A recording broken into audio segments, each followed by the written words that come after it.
నిప్పు లాంటివి కత్తులు దూసుకునేటువంటి అంటే సార్ పరిస్థితి లేదు. గ్రామ పంచాయతీ ఎన్నికల విషయంలో ఈటెల రాజేందర్ కు బండి సంజయ్ కి మధ్య గ్యాప్ వచ్చిన విషయం తెలుసు.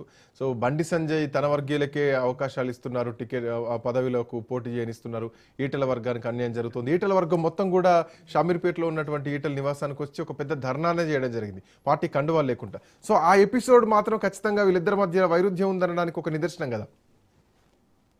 అంటే ఈ టికెట్స్ దొరకని వాళ్ళు ఎప్పుడైనా ఖచ్చితంగా అటువంటివి చేస్తుంటారు, ఏ పార్టీ అయినా చేస్తూ ఉంటారు. అందుకని బహుశా అక్కడ హుజురాబాద్ మనందరికి తెలుసు, ఈటెల రాజేందర్ గారు అనేక సార్లు గెలిచారు, అది సొంత నియోజకవర్గం. అట్లాగే ఇప్పుడు కొత్తగా ఏంటి, ఆయన అక్కడి నుంచి షిఫ్ట్ అయ్యాడు, మల్కాజిగిరి వచ్చేసారు. అయినా ఆయనకుండే అనుబంధము, ఆ మనుషులు వాళ్ళందరూ కూడా బీజేపీకి వచ్చింటారు కనుక కింది స్థాయిలో ఫ్రిక్షన్స్ వస్తుంటాయి. అయితే పైన ఉన్న నాయకులు కూర్చోబెట్టి వాటిని సర్దు మనిషి కొంత వీళ్లకు కొత్త వాళ్లకు పాత వాళ్లకు టికెట్స్ ఇవ్వడంలో ఎక్కడ ఫ్రిక్షన్ వచ్చి ఉంటుందో బహుశా. కనుక కింది స్థాయి విషయాలు పై వరకు వచ్చే వరకు అవి కనపడేటట్టుగా గ్లేరింగ్ గా అనిపించినాయి మన అందరికి. ఎందుకంటే వాళ్ళు వచ్చారు, ప్రొటెస్ట్ చేశారు. కానీ టికెట్లు ఇచ్చేటప్పుడు మీరు కనుక కాంగ్రెస్ లో చూస్తే అండి, ఓసారి హనుమంతరావు గారు మాట అన్నారు, మీరు సందర్భం వచ్చింది కనుక చెప్తున్నారు, అయిపోయింది కదా టికెట్లు అన్ని ఇచ్చిర్రు, ఇక గొడవ ఏముంది. మన దాంట్లో టికెట్లు ఇవ్వకముందు ఏం చేస్తారు, మీటింగ్లు పెడతారు, అన్ని పెడతారు, ప్లాస్టిక్ కుర్చీలు ఉంటాయి టెంట్ల కింద, మాట్లాడతారు, కుర్చీలు తీసుకొని కొట్టుకుంటాం, అవి విరిగిపోతాయి. టికెట్లు ఇచ్చినాక ఏముంది, అందరం ఒక్కటి కావాలి, పని చేయాలి, ఎప్పుడైనా మన కల్చర్ కాంగ్రెస్ లో ఇది అని ఆయన చాలా ఫన్నీగా నవ్వుకుంటూ చెప్పాడు అన్నట్టు. అంటే ప్లాస్టిక్ కుర్చీలు ఉండేదే కొట్టుకోవడానికి, ఎక్కువ దెబ్బ తగలకుండా అని. అలా అంత సీన్ లేకపోయినా ఇక్కడ కూడా ఏముంటుందంటే, రెబెల్ ఎప్పుడైనా డిమాండ్ ఉంటే టికెట్ కు ఏం చేస్తారంటే తిరగబడతారు, కార్యకర్తలు వస్తారు, ఇండ్లకు వస్తారు, ఇది వస్తారు. కనుక అలాంటిది జరిగింది అక్కడ కూడా జరిగింది కనుకని బహుశా ఆ గ్యాప్స్ ఏమన్నా వచ్చి ఉంటాయి. కానీ ఈ కత్తులు, మిరియాలు, లేకపోతే నిప్పు, ఉప్పు లాంటి అంటే బహిరంగంగా మీడియా ముందు మాట్లాడరు అనుకోండి, అది వేరే విషయం. బట్ లోపల అంతర్గత ఖచ్చితంగా ఉంటుంది, అంతర్గతంగా విభేదాలు ఉంటాయని చెప్పడంలో సందేహం ఏంటి. ఎందుకంటే ఈ మధ్య కాలంలో మనం చూస్తూనే ఉన్నాం, జూబ్లీహిల్స్ ఎన్నికలకు ధర్మపురి అరవింద్ దూరంగా ఉన్నారు. సో ఆయన అక్కడి నుంచే సోషల్ మీడియాలో ప్రచారం చేశారు. ఆయన ఇక్కడికి రావట్లేదు అని చెప్పేసి ఏం అనుకోకండి, వాళ్ళకు ఉన్న వాళ్ళకంటే నేనే ఎక్కువ ప్రచారం చేస్తున్నా అని చెప్పి కొన్ని కామెంట్లు వేయడం జరిగింది. అందరూ ఒక తాటిపైన లేరు, అధ్యక్షుడికి ఇంకో ఎంపీకి పడకపోవడం, ఎవరికి వారు గ్రూపులుగా ఉండడం, ఇదంతా కనిపిస్తుంది. కొండ విశ్వేశ్వరరెడ్డి ఒకరొక సందర్భంలో ఆయన కూడా బరస్ట్ అయిపోయారు. అసలు కార్యకర్తలు ఎక్కడిది, పార్టీ సర్వనాశనం అయితే అంటే ఇంకా కార్యకర్తలు ఎక్కడిది అన్న కామెంట్లు కూడా చేయడం జరిగింది. ఫుట్బాల్ తీసుకుపోయి గిఫ్ట్లు ఇచ్చినటువంటి సందర్భాలు కూడా ఇది బీజేపీలో ఇవన్నీ మనం చూసినాం.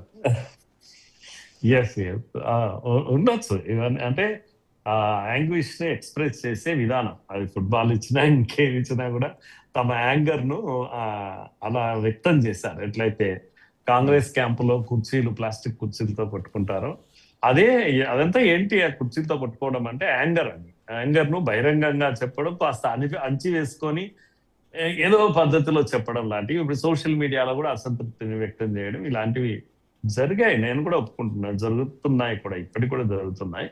కాకపోతే ఏదున్నా సరే విత్ ఇన్ ది పార్టీ ఒక డిసిప్లిన్, ఒక యూనిటీ, దీని కొరకు నిరంతరము పనిచేసే ఒక మెకానిజం ఉండాలి. ఇప్పుడు సరే ఈ విషయము మనము నేనైతే చాలా రోజుల నుంచి వింటున్నాం మనం కదా, మీరు చెప్పిన విషయాలన్నీ కూడా వింటున్నాం. ఈ ప్రయత్నము ఇప్పుడు కనపడ్డది, ప్రత్యేకంగా కనపడ్డది మీకు. మరి లక్ష్మణ్ గారు ఏం చెప్పారంటే, వారు ప్రెస్ కాన్ఫరెన్స్ తో వచ్చి అదంతా ఏం లేదు, ఎలాంటి విభేదాలు మా దగ్గర లేవు, కేవలం నేను రొటీన్ గానే భోజనం అరేంజ్ చేశాను, వచ్చారు వాళ్ళు ఇద్దరు వచ్చారు నాయకులు, కలిసి కూర్చొని భోజనం చేస్తాం అని. అంటే దాని అర్థం ఏంది, అది మా దగ్గర ఏం లేదన్నట్ట కాదు. నేను రెండు చెప్తున్నాను, ఉంది అంటే నిప్పు ఉప్పు అంత లేదు అని, లేదు అంటే అసలు ఏం లేదు అని కాదు, ఎంతో కొంత ఉంది అని. లక్ష్మణ్ గారు చెప్పినట్టు ఏం లేదు, ఖాళీ భోజనం చేసుకున్నాం, మెను ఈ విధంగా ఉంది అని చెప్తే ప్రజలు ఏం నమ్మరు కదా. అంత అలా చెప్పినా అర్థమైపోయింది. ఎందుకంటే చాలా రోజులకు ఆ ఇద్దరు పెద్ద నాయకులను మీడియాలో చూశారు ఒక దగ్గర, అది చాలు కదా ప్రజలు కానీ మీడియా కానీ స్మెల్ చేయడానికి, ఇక్కడ ఏదో సయోధ్య కుదిరింది అందుకే ఒక్కటయ్యారు, ఒక దగ్గరికి వచ్చారు. అందుకే నాయకత్వంలో ఎప్పుడు కూడా ఒక కామన్ సెన్స్ ఏమి ఉండాలంటే, విభేదాలు ఉన్నప్పటికీ కూడా, మనోభావాలు డిఫరెంట్ గా ఉన్నప్పటికీ కూడా కలిసి ఏ, కనపడడం, జనం ముందర ప్రజెంట్ చేసుకోవడం అనేది ఒక కళ. అది రాజకీయ నాయకుల్లో ఉండాల్సినటువంటి గొప్ప కళ. ఇప్పుడు నేను అందుకే అంటాను, కాంగ్రెస్ చాలా సీనియర్ పార్టీ కనుక దాంట్లో చూసి నేర్చుకునేటివి కొన్ని ఉంటాయి.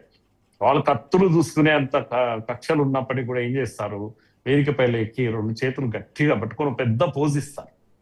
ఈ పోజ్ మీకు ఇక్కడ కనిపిస్తుందా? కనిపించదు కదా బీజేపీలో. సార్ కనిపించినంత ఇందులో మాత్రాన ఒక డిసిప్లిన్ లేదు.